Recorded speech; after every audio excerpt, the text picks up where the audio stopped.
बघा राजांनो, repeated number खूप वेळेस पेपरला क्वेश्चन येतो आणि याच्यामध्ये दरवेळेस तुम्ही जर पेपर बघितलं असेल तर तुमच्या लक्षात येईल की इथं नंबर जो आहे तो एक एक असतो, इथं दोन दोन दिलाय.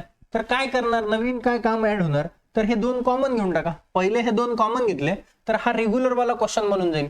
काय बनणार, एक गुणिले 3 प्लस 1/3 गुणिले 5 प्लस 1/5 गुणिले 7. हे कंटिन्यू नंबर असणार असे. ठीक आहे.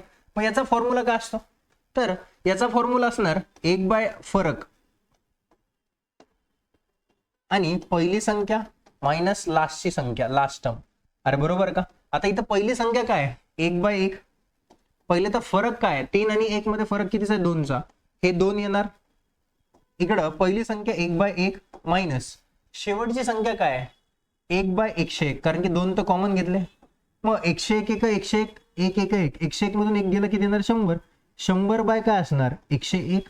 आणि राजांनो हे 2 2 तर कॅन्सल होणार, म्हणजे उरणार काय, 100/101. क्वेश्चन कळला असेल. असेच क्वेश्चन बघण्यासाठी चॅनलवरती नवीन असाल तर चॅनलला शेअर आणि सबस्क्राईब करायला विसरू नका. धन्यवाद.